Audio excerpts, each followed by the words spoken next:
nice restaurants in downtown Vegas.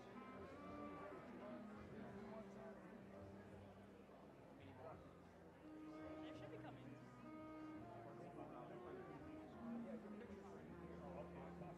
Oh. No, I think there's. Oh, see you. See you. Hey, it's everywhere now.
Please welcome Andrea Stanford.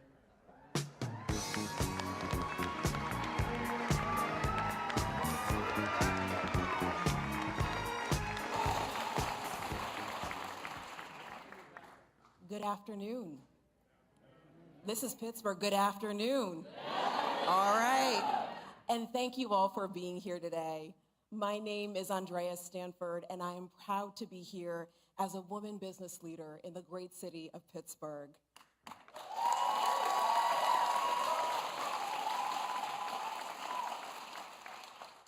Throughout my career, I have spent my time working to improve the lives of my neighbors and my community. And over the years, especially as a young person getting started, it's not always clear where we'll end up. However, nothing would be possible without getting that first opportunity. That's why I'm grateful that I get to stand here today to introduce a leader who understands the value of that first opportunity.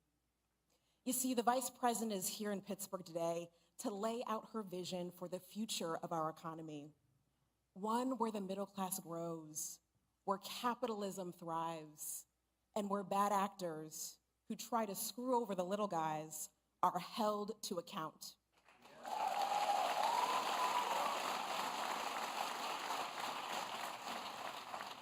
And we know this.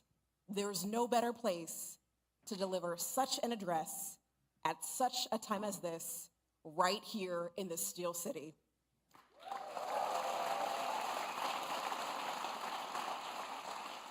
You see, if there's one thing that I've learned from living in Pittsburgh over the years, is that when given the opportunity to succeed, Pittsburghers, or Yinzers as we lovingly call ourselves, we put in the work to pursue our dreams and make them a reality.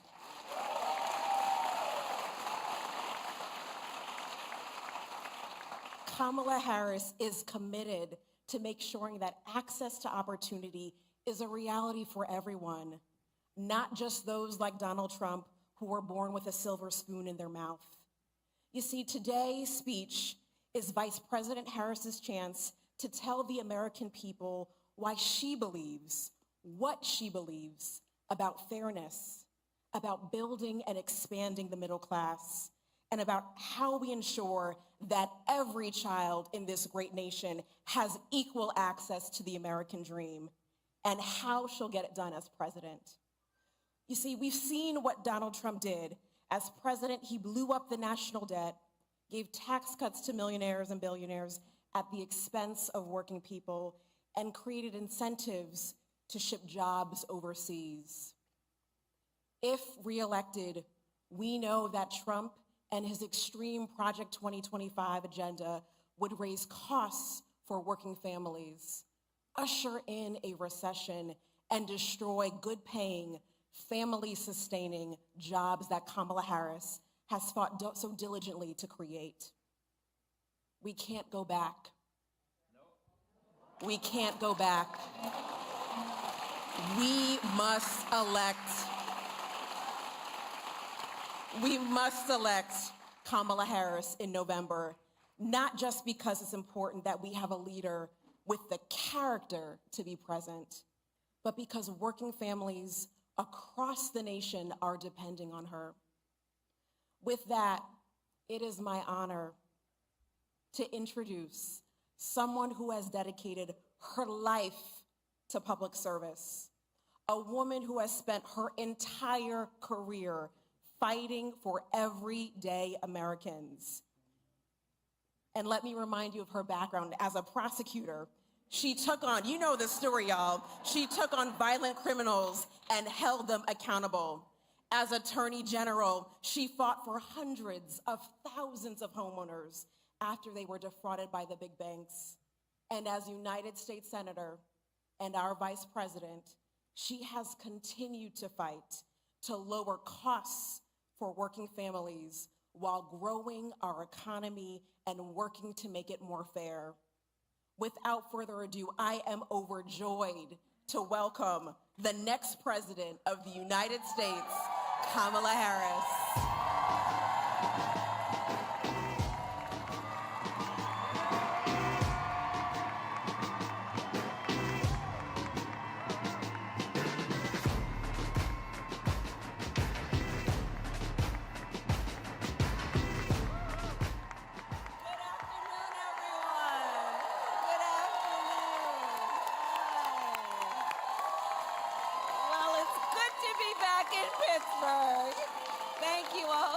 Thank you, thank you. Please have a seat. Please have a seat. Andrea, thank you so very much for that beautiful introduction and for your leadership. It really is my honor to be with you today. Thank you, and thank you to Risa and the Economic Club of Pittsburgh for hosting us today. And I also want to thank Mayor Gainey for being here. Mayor, you greet me each time I come to Pittsburgh. I thank you so very much for that, and your leadership. Thank you.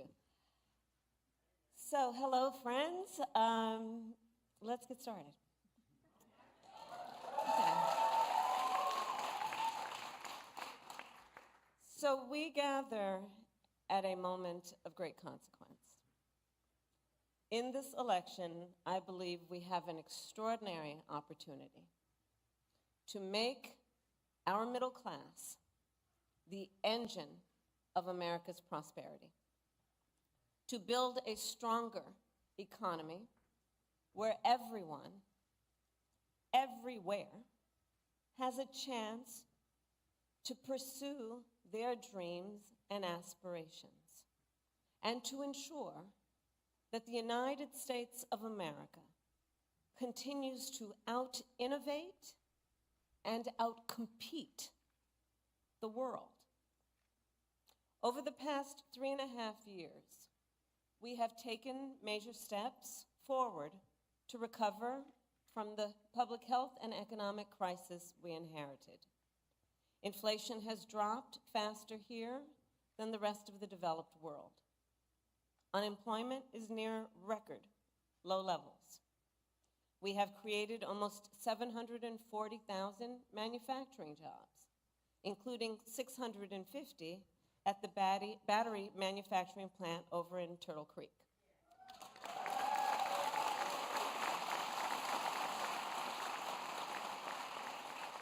And we have supported another 15,000 jobs at Montgomery Locks. So, these are local, great examples of the work that we have achieved thus far. And last week, for the first time, of course, in 4.5 years, the Federal Reserve cut interest rates, which will make it just a little easier for families to buy a home or a car or just pay down their credit card bill. But let's be clear, for all these positive steps, the cost of living in America is still just too high. You know it, and I know it. And that was true long before the pandemic hit. Many Americans who aspire to own a home are unable to save enough for a down payment on a house, and starting to think that maybe home ownership is just outside of their reach.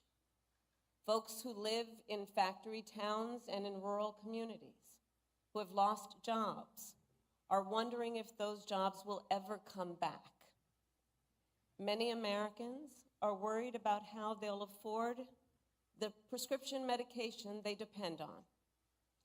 All of this is happening at a time when many of the biggest corporations continue to make record profits while wages have not kept up pace. I understand the pressures of making ends meet. I grew up in a middle-class family, and while we were more fortunate than many, I still remember my mother sitting at that yellow Formica table, late at night, cup of tea in hand, with a pile of bills in front of her, just trying to make sure that she paid them off by the end of the month. Like so many Americans, just trying to make it all work. Every day, millions of Americans are sitting around their own kitchen tables and facing their own financial pressures. Because over the past several decades, our economy has grown better and better for those at the very top, and increasingly difficult for those trying to attain, build, and hold on to a middle-class life. In many ways, this is what this election is all about. The American people face a choice between two fundamentally very different paths for our economy. I intend to chart a new way forward and grow America's middle class. Donald Trump intends to take America backward to the failed policies of the past. He has no intention to grow our middle class. He's only interested in making life better for himself and people like himself, the wealthiest of Americans. You can see it spelled out in his economic agenda.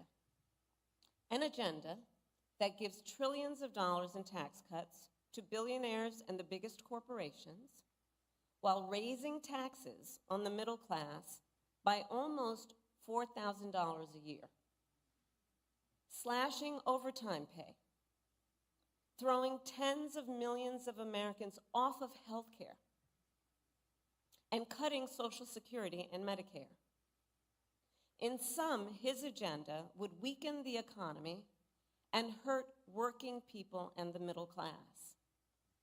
You see, for Donald Trump, our economy works best if it works for those who own the big skyscrapers, not those who actually build them, not those who wire them, not those who mop the floors,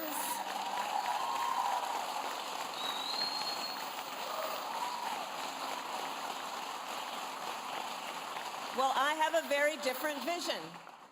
I have a very different vision for our economy. I believe we need to grow our middle class and make sure our economy works for everyone, for people like the people in the neighborhood where I grew up and the hardworking Americans I meet every day across our nation. So I call my vision the opportunity economy. And it's about making sure everyone can find a job and more, and more. Because frankly, having a job, I believe, in our ambition and aspiration should be baseline. And we should aspire and have the ambition and plan to do more. I want Americans and families to be able to not just get by, but be able to get ahead.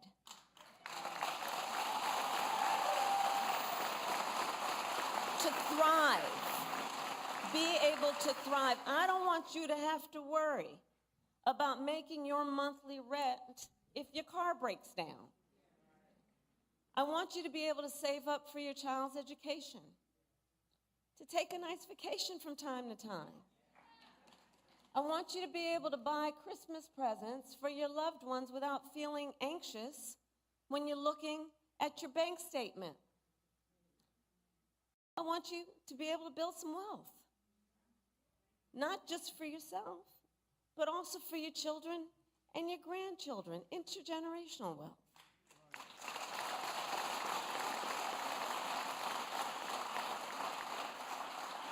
And here's the beauty of it all. We know how to build an economy like that. We do know how to unlock strong, shared economic growth for the American people. History has shown it, time and again. When we invest in those things that strengthen the middle class, manufacturing, housing, healthcare, education, small businesses, and our communities, we grow our economy and catalyze the entire country to succeed. I have pledged that building a strong middle class will be a defining goal of my presidency. And the reason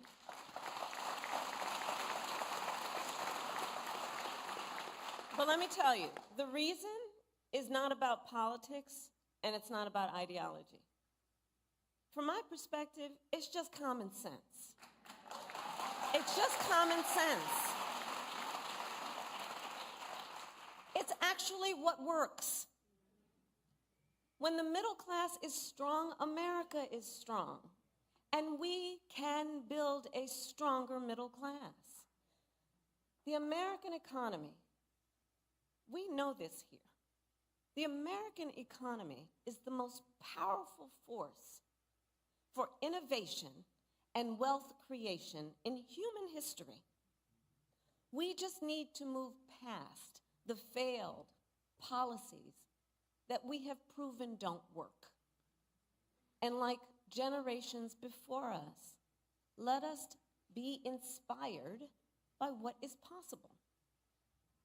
As president, I will be grounded in my fundamental values of fairness, dignity, and opportunity. And I promise you, I will be pragmatic in my approach.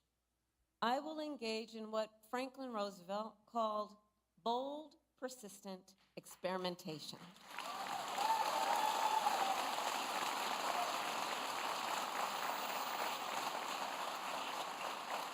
Because I believe we shouldn't be constrained by ideology and instead should seek practical solutions to problems, realistic assessments of what is working and what is not, applying metrics to our analysis, applying facts to our analysis, and stay focused then not only on the crises at hand, but on our big goals, on what's best for America over the long term. And part of being pragmatic means taking good ideas from wherever they come. Listen, you all know my career. Andrea shared it with you. I am a devout public servant. I also know the limitations of government. I've always been and will always be, and be clear about this, I've always been and will always be a strong supporter of workers and unions. And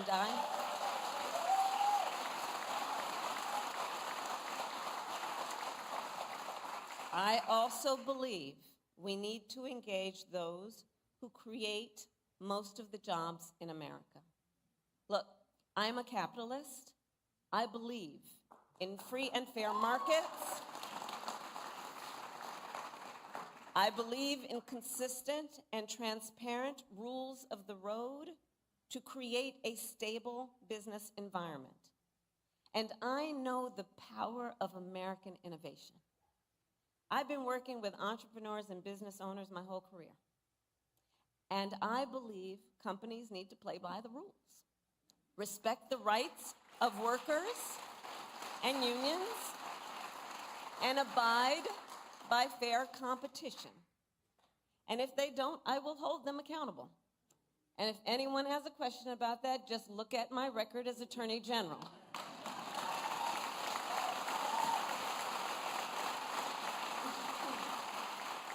Look at my record in California, taking on the big banks for predatory lending, taking on big healthcare companies for conspiring to jack up prices, taking on a big for-profit college for scamming veterans and students.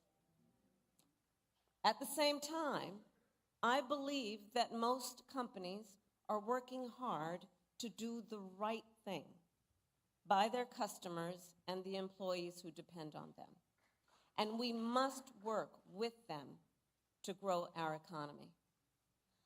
I believe an active partnership between government and the private sector is one of the most effective ways to fully unlock economic opportunity.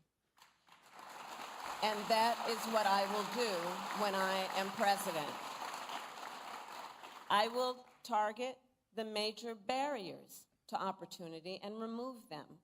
We will identify common sense solutions to help Americans buy a home, start a business, and build wealth. And we will adopt them. So let's start then with the first pillar of an opportunity economy, which is lowering costs. So I made that our top priority for obvious reasons.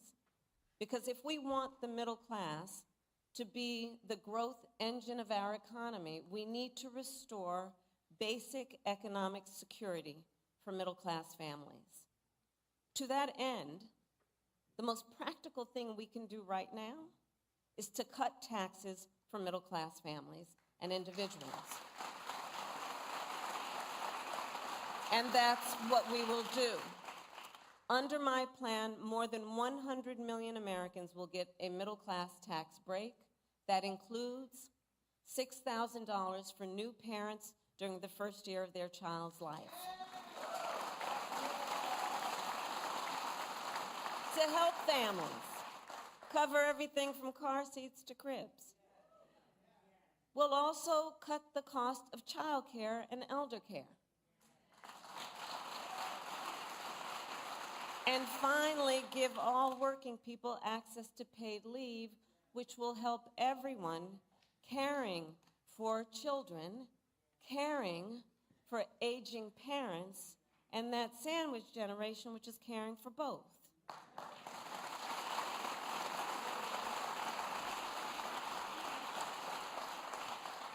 So I have a personal experience with caregiving. I remember being there for my mother when she was diagnosed with cancer, cooking meals for her, taking her to her appointments, just trying to make her comfortable, figuring out which clothes were soft enough that they wouldn't irritate her, and telling her stories to try and make her laugh. I know caregiving is about dignity. It really is. And when we lower the cost and ease the burdens people face, we will not only make it then easier for them to meet their obligations as caregivers, we will also make it more possible for them to go to work and pursue their economic aspirations. And when that happens, our economy as a whole grows stronger. Now, middle-class tax cuts are just the start of my plan. We will also go after the biggest drivers of cost for the middle class and work to bring them down. And one of those, some would argue one of the biggest, is the cost of housing. So here's what we will do. We will cut the red tape that stops homes from being built and take on, in addition, corporate landlords who are hiking rental prices. And we will work with builders and developers to construct 3 million new homes and rentals for the middle class, because increasing the housing supply will help drive down the cost of housing.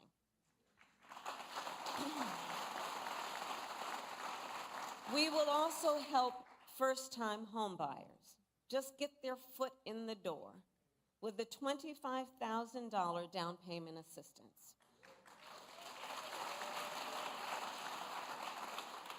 Because the goal is clear. Let's help more Americans afford to buy a home, which we know is a critical step in their ability to grow their wealth and intergenerational wealth. And we will work to reduce other big costs for middle-class families. We will take on bad actors who exploit emergencies and drive up grocery prices by enacting the first ever federal ban on corporate price gouging.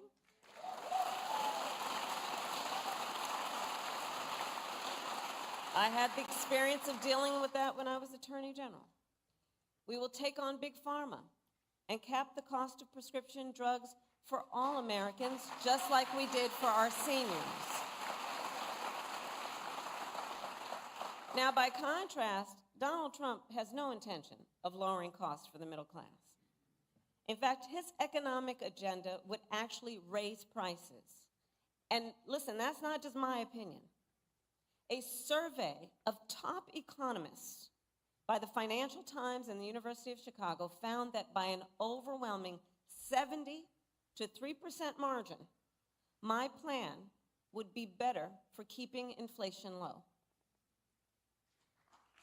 Objective economists have been very clear. The second pillar of an opportunity economy is investing in American innovation and entrepreneurship. So for the last century, the United States of America has been a beacon around the world. And as your vice president now for almost 4 years, I've been traveling the world, meeting with world leaders, meeting with foreign leaders, meeting with business people in various countries with which we have partnership. And I will tell you, America remains a beacon for what it means to inspire and invest in innovation. Not only for our ability to come up with some of the most breakthrough ideas, but also our ability to turn those ideas into some of the most consequential innovations the world has ever known. I believe the source of our success is the ingenuity, the dynamism, and enterprising spirit of the American people. To paraphrase, yes, it is, it's our nature. It's our nature. To paraphrase Warren Buffett, since the founding of our nation, there has been no incubator for unleashing human potential like America. And we need to guard that spirit. We have to guard that spirit. Let it always inspire us. Let it always be the source of our optimism, which is that spirit that is so uniquely American. And let that then inspire us by helping us to be inspired to solve the problems that so many face, including our small business owners. So as I travel the country, what I hear time and again from those who own small businesses and those who aspire to start them is that too often an entrepreneur has a great idea, not too often, that's good, and they have the willingness to take the risk, but they don't have access to the capital that they need to make it real. And as Andrea said, not everybody was handed on a silver platter $400 million and then filed for bankruptcy 6 times. Oh, I said that. I actually said that. Well, we can make it easier. We can make it easier for our small businesses to access capital. On average, it costs about $40,000 to start a new business. But currently, the tax deduction for startups is only $5,000. So currently, for startup costs, the tax deduction is $5,000. Well, in 2024, it is almost impossible to start a business on $5,000, which is why, as president, I will make the startup deduction 10 times richer, and we will raise it from $5,000 to $50,000 tax deduction. And provide low and no interest loans to small businesses that want to expand, all of which will help achieve our ambitious, some would say, but that's okay, let's be ambitious, our ambitious goal of 25 million new small business applications by the end of my first term. I know this is very achievable. And for anyone here who is a small business owner, works for a small business, or has a small business in your life, you understand what I'm talking about in terms of when we build up our small businesses, what that does to entire communities to lift them up economically, civically, culturally, and in every way. Small businesses, the point being, help drive our economy. And they create nearly 50% of private sector jobs. And they strengthen our middle class. And if we can harness the entrepreneurialism of the American people and unlock the full potential of aspiring founders and small business owners, I am optimistic that no one will be able to outpace us. By contrast, Donald Trump, when he was president, has been described by one of the nation's leading experts on small businesses in a piece he published in a major paper as not being good for small businesses. In fact, the title, wait, because I'm bearing the lead right now. One of the leading experts on small businesses published a piece in one of the major newspapers, and the title, I'm going to quote, "Does Donald Trump hate small businesses?" And their answer was yes. Their answer was yes. Because at the same time that Donald Trump was giving a tax cut to big corporations and billionaires, he tried to slash programs for small businesses and raise borrowing costs for them. Instead of making it easier, he actually made it more difficult for them to access capital. And that's not surprising, because Donald Trump just does not prioritize small businesses. He does not seem to value, frankly, the essential role they play. But look, when I look at small business owners, I see some of the heroes of our economy. Not only entrepreneurs, but as I said, civic leaders, community leaders, part of the glue that holds communities together. The third pillar of our opportunity economy is leading the world in the industries of the future and making sure America, not China, wins the competition for the 21st century.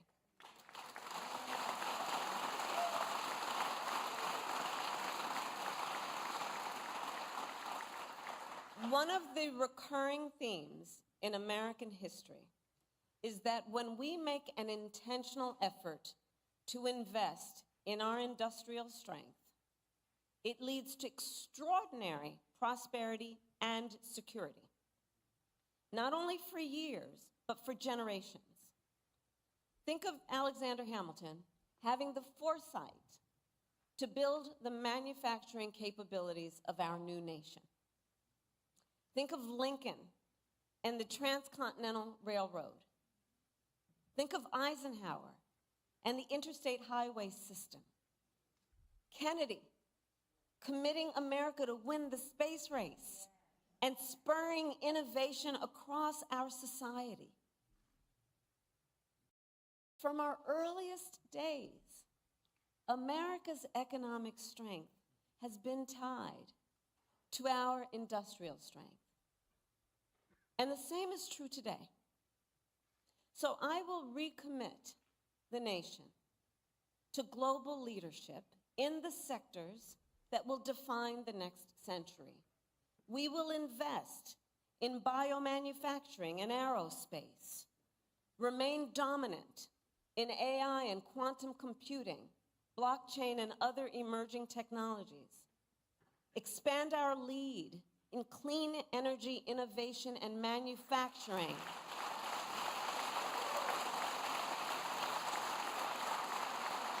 so the next generation of breakthroughs, from advanced batteries to geothermal to advanced nuclear, are not just invented, but built here in America by American workers.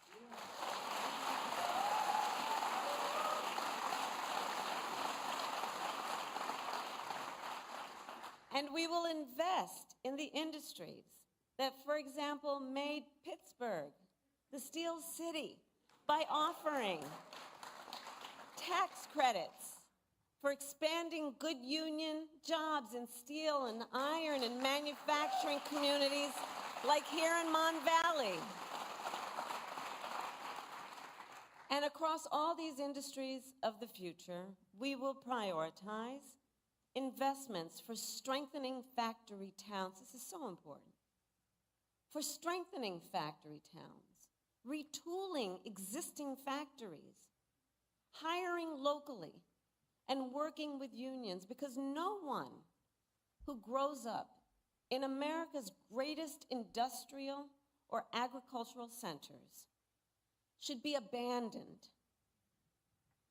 And understand what that means for real people, people we know, people we care about. We don't have to abandon a strength we've known, to achieve a strength that we plan.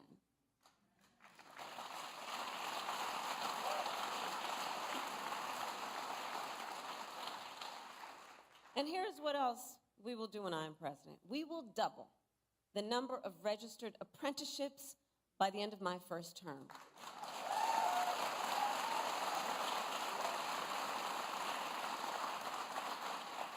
Because I almost made it a goal of mine. I think I am going to fall short, but trying to visit every IBW local in America, because I'm going to tell you, those apprenticeship programs, those are tough duty, man. And women and everyone. They're tough duty. I mean, talk about the skills that are about engineering and science and math and just the most highly skilled folks who are in those apprenticeships and teaching there. And so one of the things we must do, understanding that and understanding the nature of that part of our educational system, is let's eliminate degree requirements while increasing skills development. And let's start with something I can do as president, was ensure that we do that for the 500,000 of federal jobs that are within our ability to make it so. Showing what is possible and then challenging the private sector to make a similar commitment to emphasizing skills and not just degrees.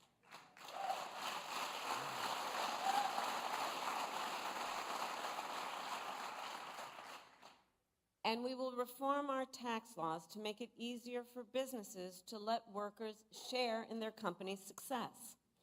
And I will challenge the private sector to do more, to lift up workers through equity, profits, and benefits, so more people can share in America's success and prosperity.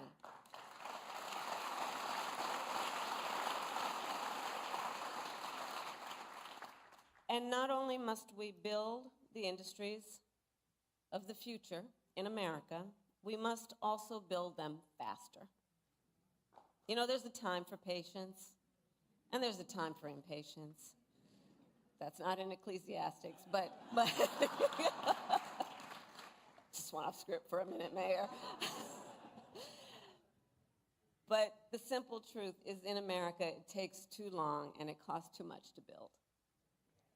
Whether it's a new housing development, a new factory, or a new bridge, projects take too long to go from concept to reality. It happens in blue states, it happens in red states, and it's a national problem. And I will tell you this, China is not moving slowly. They're not. And we can't afford to either. If we are to compete, we can't afford to either. As president, if things are not moving quickly, I will demand to know why, and I will act. I will work with Congress, workers and businesses, cities and states, community groups and local leaders to reform permitting, to cut red tape, and get things moving faster. Because, look, as I said, patience may be a virtue, but not when it comes to job creation or America's competitiveness. Many of you know, the Empire State Building, you know how long it took to build that? 1 year. The Pentagon, you know how long that took? 16 months. No one can tell me we can't build quickly in our country.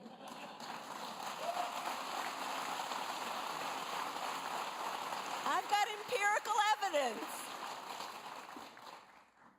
Now look, my opponent, Donald Trump, well, he makes big promises on manufacturing. Just yesterday, he went out and promised to bring back manufacturing jobs. And if that sounds familiar, it should. In 2016, he went out and made that very same promise about the Carrier plant in Indianapolis. You'll remember, Carrier then offshored hundreds of jobs to Mexico under his watch. And it wasn't just there. On Trump's watch, offshoring went up and manufacturing jobs went down across our country and across our economy. All told, almost 200,000 manufacturing jobs were lost during his presidency, starting before the pandemic hit, making Trump one of the biggest losers ever on manufacturing.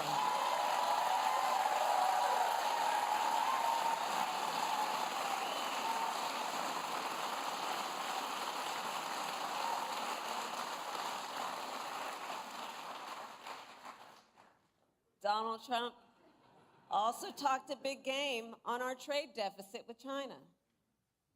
But it is far lower under our watch than any year of his administration. While he constantly got played by China, I will never hesitate to take swift and strong measures when China undermines the rules of the road at the expense of our workers, our communities, and our companies, whether it's flooding the market with steel, inferior, or at all, unfairly subsidizing shipbuilding, or hurting our small businesses with counterfeits. Recall, Donald Trump actually shipped advanced semiconductor chips to China, which helps them upgrade their military. Understand the impact of these so-called policies that really are not about a plan for strengthening our prosperity or our security. I will never sell out America to our competitors or adversaries. Never. Never. And I will always make sure we have the strongest economy and the most lethal fighting force anywhere in the world.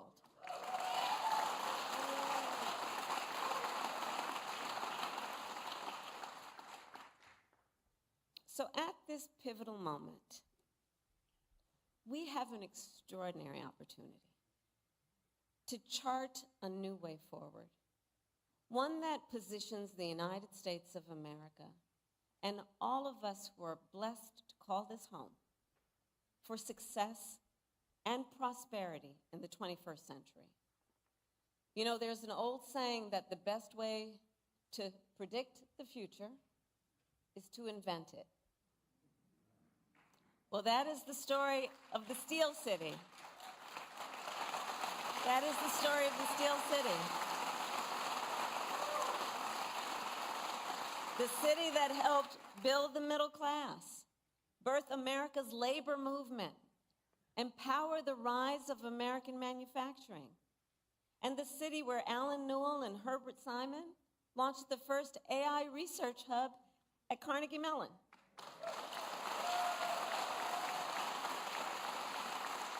And created entirely new fields like machine learning. And Carnegie Mellon is now home to the largest university robotics center in America.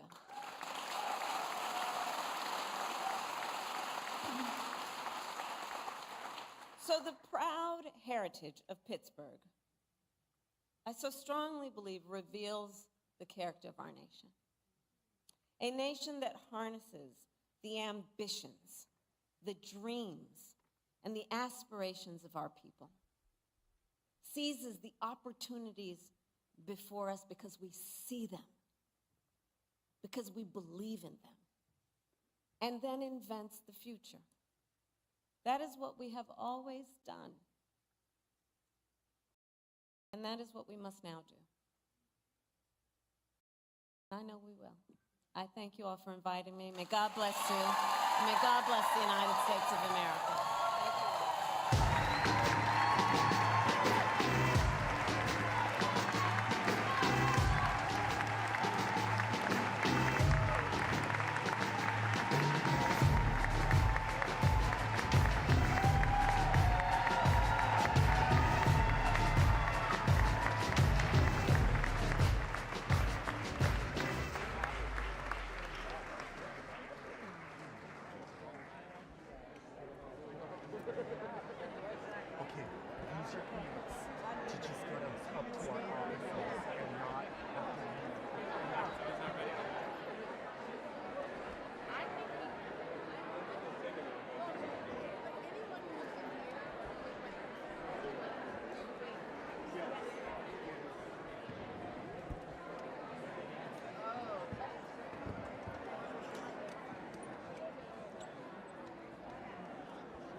possible